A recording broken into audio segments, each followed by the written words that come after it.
El libro de los médiums, codificado por Allan Kardec. Segunda parte. Manifestaciones espíritas. Capítulo 4. Teoría de las manifestaciones físicas. Movimientos y levantamientos. Ruidos. Aumento y disminución del peso de los cuerpos. 72. Una vez que ha sido demostrada la existencia de los espíritus por medio del razonamiento y de los hechos, así como su posibilidad de actuar sobre la materia, se trata ahora de saber cómo se opera esa acción y cómo proceden ellos para hacer que las mesas y los otros cuerpos inertes se muevan. En respuesta a eso, hay una idea que se presenta muy naturalmente y nosotros también la tuvimos. Pero los espíritus la combatieron y nos dieron una explicación completamente distinta, que estábamos lejos de esperar, lo cual es una prueba evidente de que su teoría no reflejaba nuestra opinión. Ahora bien, al igual que nosotros, todos podían tener esa primera idea. En cambio, en lo que respecta a la teoría que presentaron los espíritus, no creemos que alguna vez se le haya ocurrido a alguien. Fácilmente se reconocerá cuán superior es a la nuestra, aunque menos sencilla, porque ofrece la solución de una cantidad de otros hechos que no encontraban una explicación satisfactoria. 73.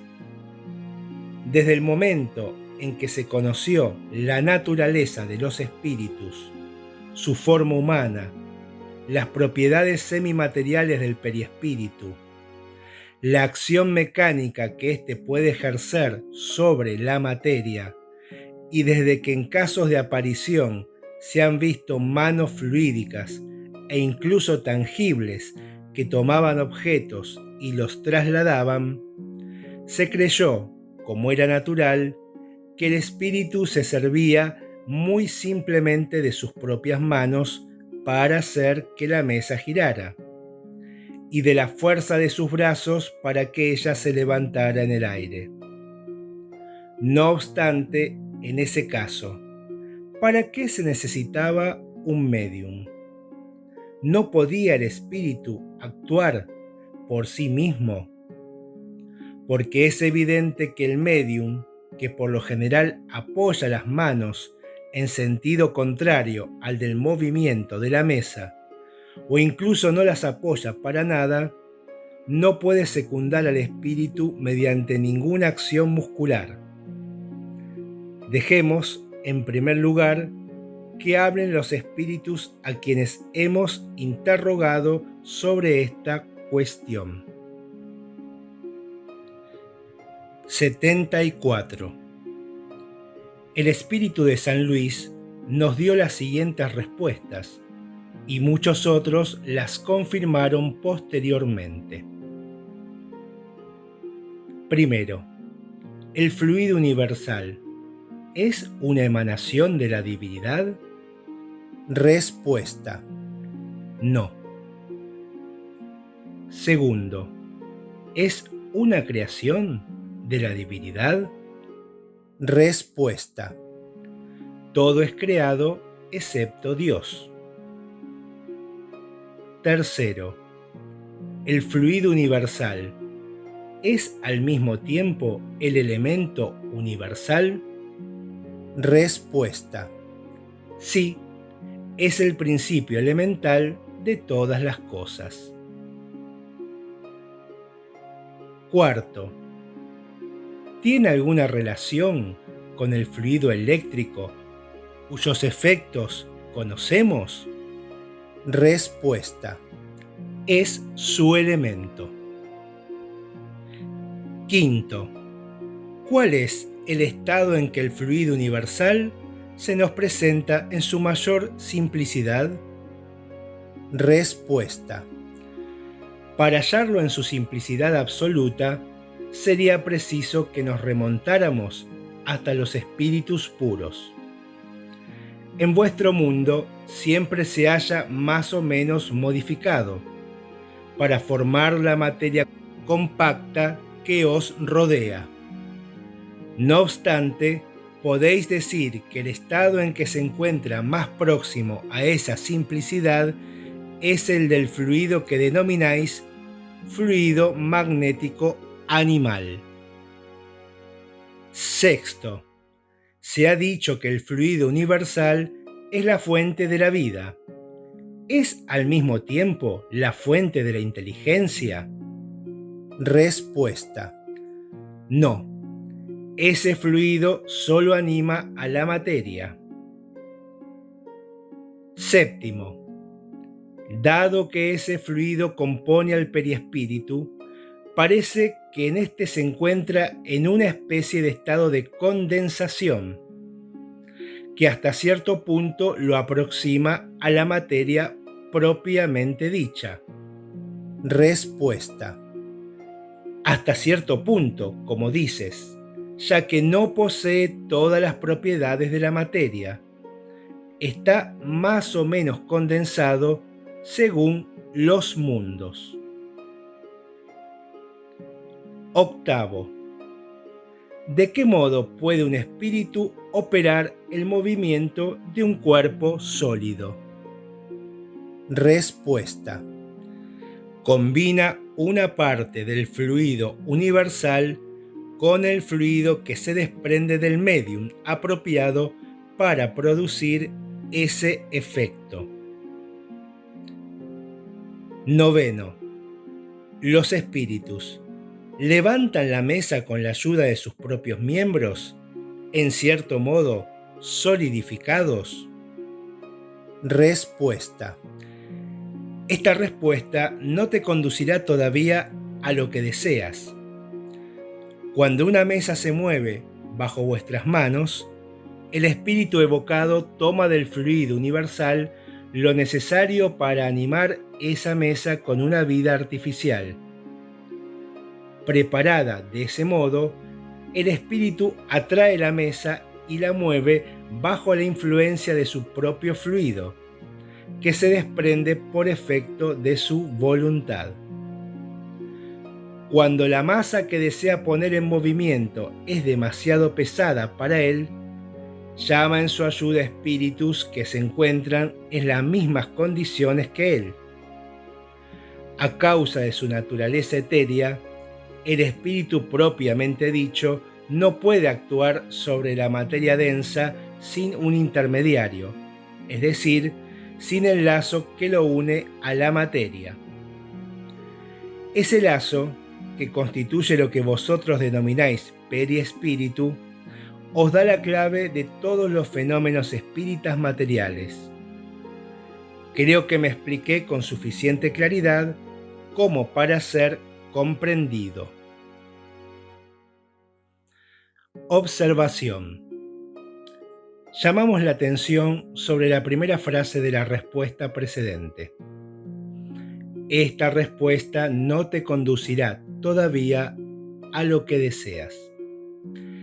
El espíritu había comprendido perfectamente que todas las preguntas anteriores solo se le habían formulado para llegar a esta última, y hace alusión a nuestro pensamiento, que esperaba, en efecto, una respuesta muy diferente, es decir, la confirmación de la idea que teníamos acerca de la manera en que los espíritus hacen que las mesas se muevan. Décimo, los espíritus, a quienes llama en su ayuda el espíritu que desea mover un objeto, ¿son inferiores a él? ¿Están bajo sus órdenes? Respuesta. Casi siempre son iguales a él y muchas veces acuden por sí mismos. 11. ¿Son todos los espíritus aptos para producir fenómenos de ese género? Respuesta. Los espíritus que producen ese tipo de efectos son siempre inferiores y todavía no se han desprendido por completo de toda la influencia material. 12. Comprendemos que los espíritus superiores no se ocupen de cosas que están por debajo de ellos. No obstante, preguntamos si, dado que se hallan más desmaterializados, tendrían el poder de hacerlo en caso de que lo desearan. Respuesta. Los espíritus superiores tienen la fuerza moral, así como los otros tienen la fuerza física. Cuando los superiores necesitan de esta fuerza, se sirven de los que la poseen. ¿No se os ha dicho que se sirven de espíritus inferiores, así como vosotros os valéis de las personas que cargan fardos? Observación. Se ha dicho que la densidad del perispíritu, si así puede decirse, varía de acuerdo con el estado de los mundos. Parece que también varía en un mismo mundo según los individuos. En los espíritus adelantados moralmente, el perispíritu es más sutil y su densidad se acerca a la de los espíritus elevados. En los espíritus inferiores, por el contrario, se acerca a la materia.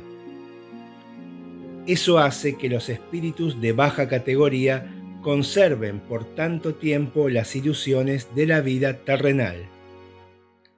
Piensan y actúan como si todavía estuvieran vivos. Experimentan los mismos deseos y, casi se podría decir, la misma sensualidad.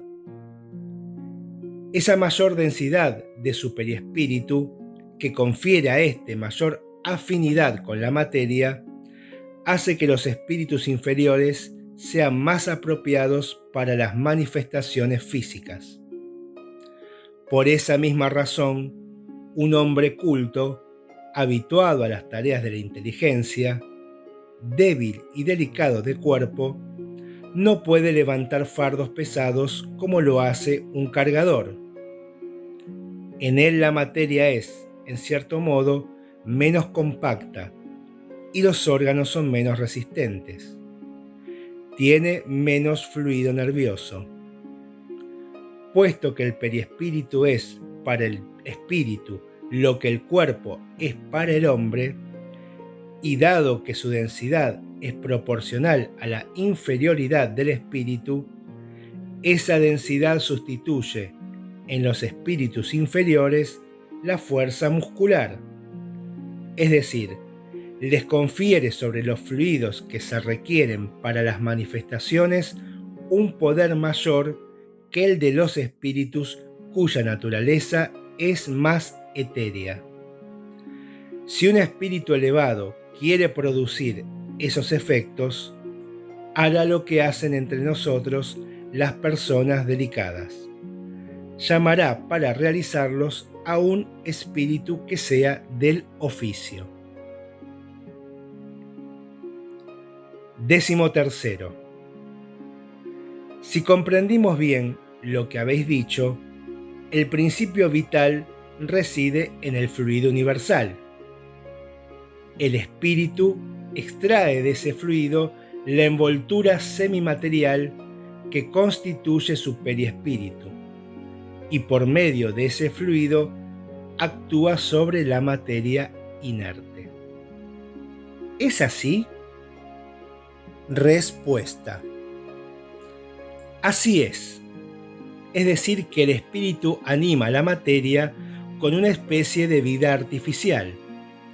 La materia es animada con vida animal. La mesa que se mueve bajo vuestras manos vive como el animal. Obedece por sí misma al ser inteligente. El espíritu no le impulsa como hace el hombre con un fardo.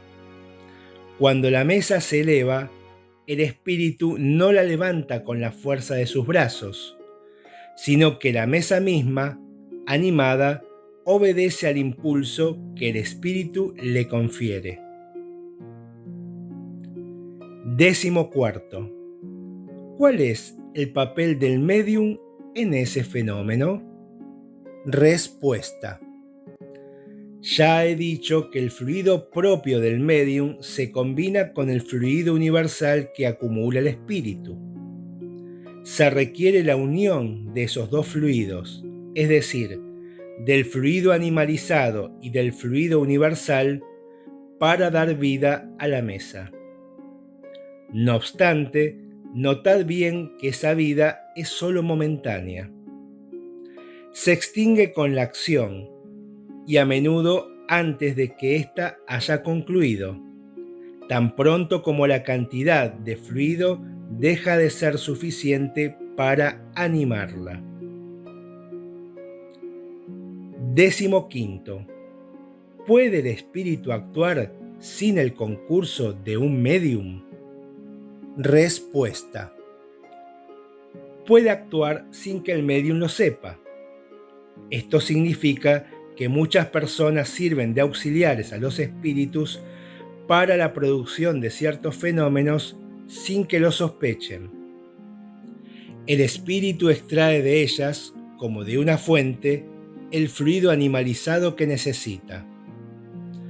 A eso se debe que el concurso de un médium, tal como vosotros lo entendéis, no siempre sea necesario, lo que ocurre sobre todo en los fenómenos espontáneos. 16. La mesa animada. ¿Actúa con inteligencia? ¿Piensa? Respuesta. No piensa, como tampoco lo hace la bengala con que hacéis una señal inteligente. Sin embargo, la vitalidad con que está animada le permite obedecer al impulso de una inteligencia.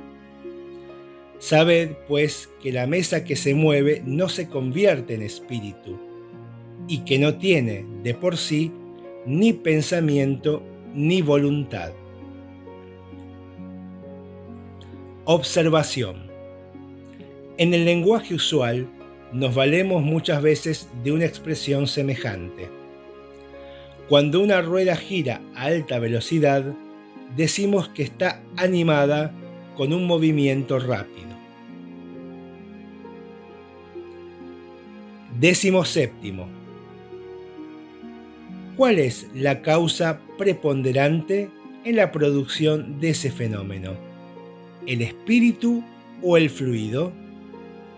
Respuesta. El espíritu es la causa. El fluido es el instrumento. Ambos son necesarios. 18. En ese caso, ¿qué papel desempeña la voluntad del médium? Respuesta. El de llamar a los espíritus y secundarlos en el impulso que dan al fluido. 18. A. ¿La acción de la voluntad es siempre indispensable? Respuesta. Aumenta el poder, pero no siempre es necesaria, ya que el movimiento puede producirse a pesar de esa voluntad, lo que prueba la existencia de una causa independiente del médium. Observación. No siempre es necesario el contacto de las manos para que un objeto se mueva. La mayoría de las veces solo se lo requiere para dar el primer impulso. No obstante, cuando el objeto está animado, puede obedecer a la voluntad sin contacto material. Eso depende del poder del médium o de la naturaleza del espíritu. Incluso, un primer contacto no siempre es indispensable, y la prueba de ello está en los movimientos y desplazamientos espontáneos que nadie se propuso provocar. 19. ¿Por qué no todas las personas pueden producir el mismo efecto y no todos los médiums tienen el mismo poder? Respuesta: eso depende de la organización y de la mayor o menor facilidad con que se puede operar la combinación de los fluidos. Además, el espíritu del médium simpatiza en mayor o menor medida con los espíritus que encuentran en él el poder fluídico necesario. Sucede con ese poder lo mismo que con el de los magnetizadores, que no tienen la misma intensidad. En ese aspecto hay personas que son completamente refractarias. En otras, la combinación de los fluidos solo se opera mediante un esfuerzo de su voluntad. En otras, por último, la combinación se produce con tanta naturalidad y tan fácilmente que ni siquiera se dan cuenta de ello y sirven de instrumento sin que lo sepan, como ya lo hemos dicho. Observación: no cabe ninguna duda de que el magnetismo es el principio de estos fenómenos, pero no como generalmente se lo entiende. Prueba de ello es que existen magnetizadores muy poderosos que no lograrían hacer que se mueva un simple velador, y personas, incluso niños, que aunque no pueden magnetizar, basta con que pongan los dedos sobre una mesa pesada para que ésta se sacuda. Por consiguiente, si el poder mediúmnico no se corresponde con el poder magnético, significa que la causa es otra. 20. Las personas a las que se denomina eléctricas, ¿pueden ser consideradas médiums? Respuesta: esas personas extraen de sí mismas el fluido necesario para la producción del fenómeno y pueden actuar sin el concurso de los espíritus. En ese caso, no son médiums en el sentido que se atribuye a esta palabra. Pero también puede suceder que un espíritu las asista y aproveche sus disposiciones naturales. Observación: sucedería con esas personas lo que con los sonámbulos, que pueden actuar con o sin el concurso de los espíritus. 21. El espíritu que actúa sobre los cuerpos sólidos para moverlos, ¿penetra en la sustancia de esos cuerpos o permanece fuera de ella? Respuesta: lo uno y lo otro. Hemos dicho que la materia no representa un obstáculo para los espíritus. Ellos todo lo penetran. Una porción del perispíritu se identifica, por así decirlo, con el objeto en el que penetra. 22. ¿Cómo hace el espíritu para golpear? ¿Se sirve de un objeto material? Respuesta: no, así como tampoco utiliza los brazos para levantar la mesa. Vosotros sabéis que el espíritu no tiene un martillo a su disposición. Su martillo es el fluido combinado, puesto en acción por su voluntad, tanto para mover como para golpear. Cuando mueve un objeto, La luz os da la percepción de los movimientos. Cuando golpea, el aire os conduce el sonido. 23. Entendemos que sea así cuando el espíritu golpea en un cuerpo duro. Pero, ¿cómo puede hacer que se escuchen ruidos o sonidos articulados en el propio aire? Respuesta. Puesto que actúa sobre la materia, el espíritu puede obrar tanto sobre una mesa como sobre el aire. En cuanto a los sonidos articulados, puede imitarlos, como todos los demás ruidos. 24. Dices que el espíritu no se sirve de sus manos para mover la mesa. Sin embargo, en ciertas manifestaciones visuales se han visto aparecer manos que recorrían el teclado de un piano, oprimían las teclas y producían sonidos. El movimiento de las teclas, en ese caso, ¿no se debe, como parece, a la presión de los dedos? Esa presión no es tan directa y real como la que sentimos en nosotros mismos cuando las manos que la ejercen dejan marcas en la piel. Respuesta. Vosotros no podéis comprender la naturaleza de los espíritus, ni de qué modo actúan, a no ser por medio de comparaciones que solo os dan una idea incompleta. Es un error querer equiparar siempre vuestros métodos a los procesos de los que ellos se valen, pues esos procesos deben estar en relación con la organización que les es propia. ¿No os he dicho que el fluido del perispíritu penetra la materia y se identifica con ella, animándola con una vida artificial? Pues bien, cuando el espíritu pone los dedos sobre las teclas, los pone realmente y hasta los mueve. Con todo, no ejerce una presión por medio de una fuerza muscular, sino que anima las teclas de la misma manera que lo hace con la mesa. Y entonces las teclas, que obedecen a su voluntad, se mueven y hacen vibrar las cuerdas. Asimismo, sucede aquí un hecho que os resulta difícil comprender, y es que algunos espíritus son tan poco adelantados y tan materiales, si se los compara con los espíritus elevados, que conservan todavía las ilusiones de la vida terrenal, de modo que creen actuar como cuando tenían un cuerpo. No comprenden la verdadera causa de los efectos que producen, al igual que un campesino es incapaz de comprender la teoría de los sonidos que articula.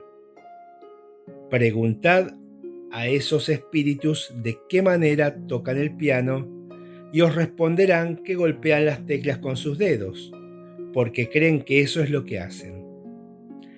El efecto se produce instintivamente en ellos, sin que sepan cómo, pese a que depende de su voluntad. Lo mismo sucede cuando hacen que se escuchen palabras. Observación. De estas explicaciones resulta que los espíritus pueden producir todos los efectos que nosotros mismos producimos, pero por medios adecuados a su organización. Algunas fuerzas que les son propias sustituyen a los músculos que nosotros necesitamos para actuar, del mismo modo que en el mudo los gestos sustituyen el habla que le falta. 25. Entre los fenómenos que se citan como pruebas de la acción de un poder oculto, hay algunos que, evidentemente, son contrarios a todas las leyes conocidas de la naturaleza. En ese caso, ¿no es legítima la duda? Respuesta.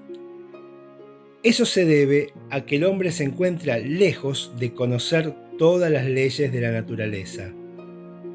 Si las conociera todas, sería un espíritu superior.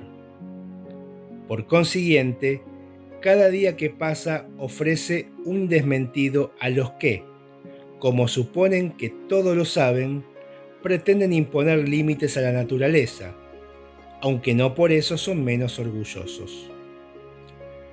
Al develarle sin cesar nuevos misterios, Dios advierte al hombre que desconfíe de sus propias luces, porque día vendrá en que la ciencia del más sabio será confundida. ¿No disponéis todos los días de ejemplos de cuerpos animados de un movimiento capaz de resistir a la fuerza de gravedad? La bala de cañón, arrojada al aire, ¿no vence durante algunos momentos a esa fuerza? Pobres hombres, que os consideráis muy sabios y cuya tonta vanidad es humillada cada instante, sabed que todavía sois demasiado pequeños. 75. Estas explicaciones son claras, categóricas y sin ambigüedad. Resalta de ellas, como punto esencial, que el fluido universal, donde reside el principio de la vida, es el agente principal de las manifestaciones, y que ese agente recibe el impulso del espíritu, ya se haya encarnado o errante. Ese fluido condensado constituye el periespíritu, o envoltura semimaterial del espíritu. En el estado de encarnación, el periespíritu está unido a la materia del cuerpo. En el de erraticidad está libre. Cuando el espíritu se encuentra encarnado, la sustancia del periespíritu está más o menos ligada, más o menos adherida, si así podemos decirlo. En algunas personas, como consecuencia de sus organizaciones, hay una especie de emanación de ese fluido, y eso es, hablando con propiedad, lo que constituye los médiums de influencias físicas. La emisión del fluido animalizado puede ser más o menos abundante y más o menos fácil su combinación, de donde resultan médiums con mayor o menor poder. Esa emisión no es permanente, lo que explica la intermitencia del poder mediúmnico. 76. Hagamos una comparación. Cuando se tiene la voluntad de actuar materialmente sobre un punto cualquiera colocado a distancia, el que quiere es el pensamiento, pero el pensamiento no irá por sí solo a golpear ese punto. Necesita un intermediario al que pueda dirigir un bastón, un proyectil, una corriente de aire, etc. Notad también que el pensamiento no actúa directamente sobre el bastón, porque si no lo tocáramos no se movería. El pensamiento, que no es otra cosa que el espíritu encarnado en nosotros, está unido al cuerpo mediante el periespíritu. Ahora bien, el espíritu no puede ejercer una acción sobre el cuerpo sin el periespíritu, como tampoco puede actuar sobre el bastón sin el cuerpo. Actúa sobre el periespíritu porque esa es la sustancia con la que tiene más afinidad. El periespíritu ejerce su acción sobre los músculos. Los músculos toman el bastón y el bastón golpea en el punto previsto. Cuando el espíritu no está encarnado, necesita un auxiliar extraño, y ese auxiliar es el fluido con la ayuda del cual hace que el objeto sea apropiado para obedecer el impulso de su voluntad. 77. De este modo, cuando un objeto es puesto en movimiento, levantado o arrojado al aire, no se debe a que el espíritu lo toma, lo empuja y lo mantiene suspendido, como haríamos con nuestra mano. El espíritu lo satura, por así decirlo, con su fluido combinado con el fluido del médium, y el objeto, momentáneamente vivificado de esa manera, actúa como lo haría un ser vivo, con la única diferencia de que, como no posee voluntad propia, sigue el impulso de la voluntad del espíritu. Dado que el fluido vital, impulsado en cierto modo por el espíritu, da una vida artificial y momentánea a los cuerpos inertes, y puesto que el periespíritu no es más que ese mismo fluido vital, se sigue de ahí que es el propio espíritu, cuando está encarnado, el que da vida a su cuerpo por medio del periespíritu. El espíritu permanece unido a ese cuerpo en tanto la organización de éste lo permita. Cuando el cuerpo muere, el espíritu se retira. Ahora bien, si en vez de tomar una mesa esculpimos una estatua de madera y actuamos sobre ella del mismo modo que sobre la mesa, tendremos una estatua que se moverá, que golpeará, que responderá con sus movimientos y sus golpes. Tendremos, en una palabra, una estatua momentáneamente animada con una vida artificial. Entonces, así como nos hemos referido a las mesas parlantes, también podremos hablar de las estatuas parlantes. ¿Cuánta luz proyecta esta teoría sobre una inmensidad de fenómenos hasta ahora sin solución? ¿Cuántas alegorías y cuántos efectos misteriosos explica? 78.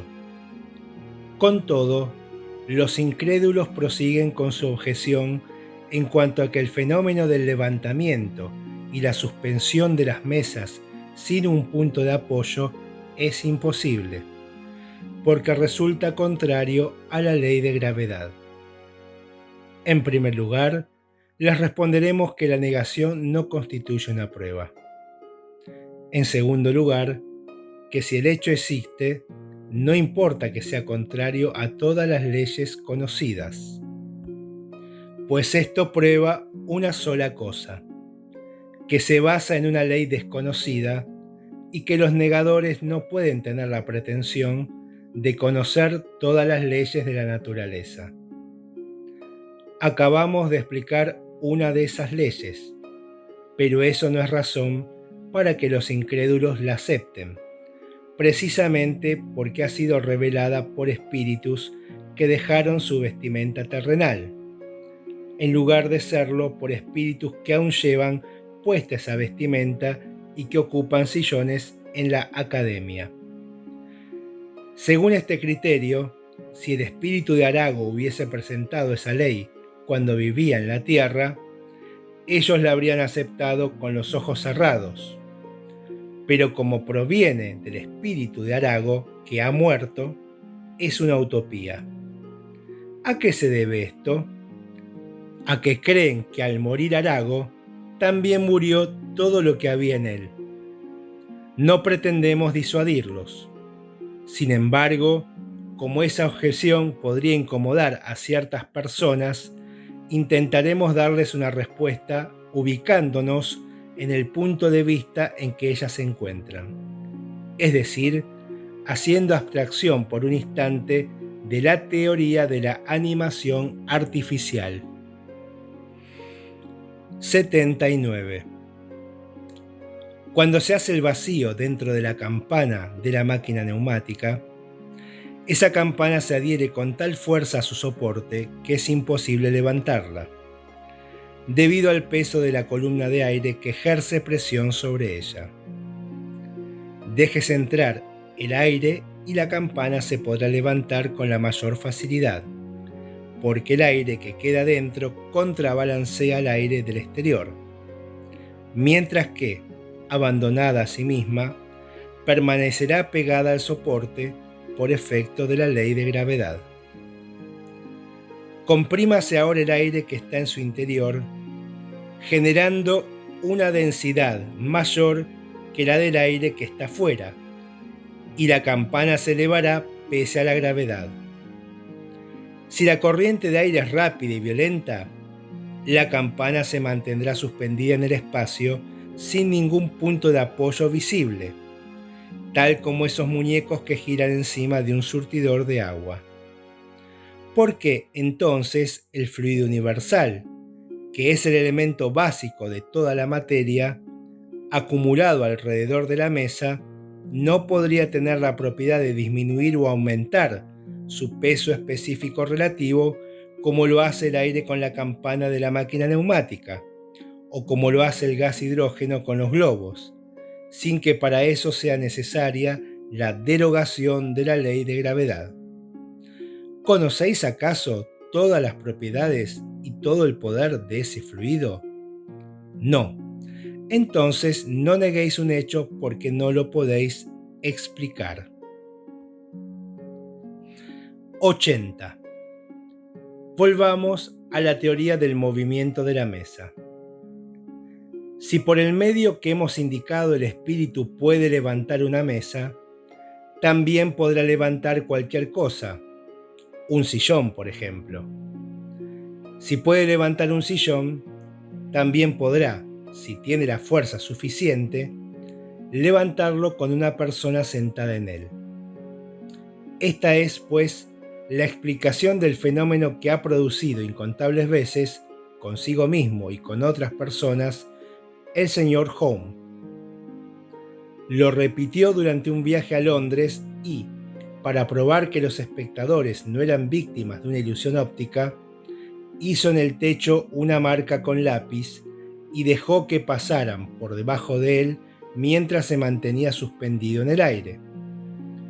Sabemos que el señor Home es un poderoso médium de efectos físicos. En el caso mencionado, él era al mismo tiempo la causa eficiente y el objeto. 81. Acabamos de referirnos a la posibilidad de que se produzca un aumento en el peso de la mesa. Se trata, en efecto, de un fenómeno que se da en ocasiones y que no tiene nada de anormal, como tampoco lo tiene la prodigiosa resistencia de la campana que se halla bajo la presión de la columna atmosférica. Bajo la influencia de ciertos médiums, se han visto objetos muy livianos que ofrecían una resistencia de ese tipo y luego cedían de repente ante un mínimo esfuerzo. En la experiencia que describimos más arriba, en realidad la campana no se vuelve ni más ni menos pesada en sí misma, aunque parezca más pesada por el efecto de la causa exterior que actúa sobre ella. Es probable que suceda lo mismo en este caso. La mesa tiene siempre el mismo peso intrínseco, porque su masa no ha aumentado. Sin embargo, una fuerza extraña se opone a su movimiento y esa causa puede residir en los fluidos circundantes que la penetran, así como reside en el aire la causa que incrementa o disminuye el peso aparente de la campana. Realizad la experiencia de la campana neumática delante de un campesino ignorante, incapaz de comprender que lo que actúa es el aire que él no ve, y no será difícil convencerlo de que se trata del diablo. Tal vez se diga que, como ese fluido es imponderable, su acumulación no puede aumentar el peso de un objeto. Estamos de acuerdo, pero notad que si hemos utilizado el término acumulación, ha sido por comparación y no porque hayamos identificado de modo absoluto ese fluido con el aire. Si bien aceptamos que ese fluido es imponderable, nada prueba que lo sea. Ignoramos su naturaleza íntima y estamos lejos de conocer todas sus propiedades.